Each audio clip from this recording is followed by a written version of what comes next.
Now, all eyes are on Apple this week.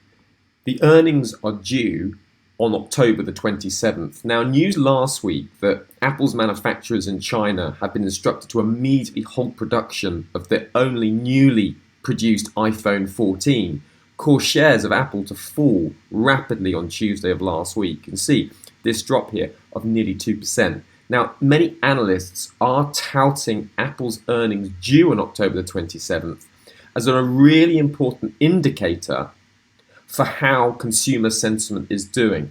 Now, Apple's earnings, if we just take a look from the 27th of October through to the end of the year, over the last 10 years, we can see that Apple's earnings are really quite mixed.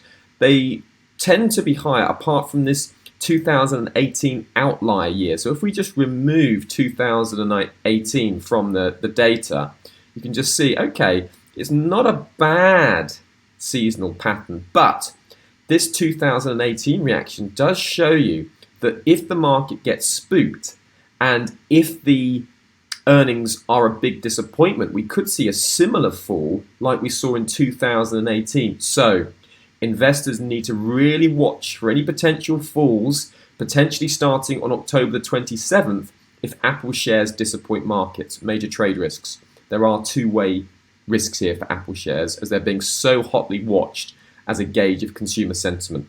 Remember, don't just trade it, but season exit. Remember, HYCM clients can access the SeasonX product in order to analyze over 25,000 different currency pairs, indices, commodities, as well as individual stocks. Please contact your account manager for a free trial to get started right away. Certain products and services mentioned herein may or may not be available to all clients, depending on which HYCM Capital Markets Group entity their trading account adheres to.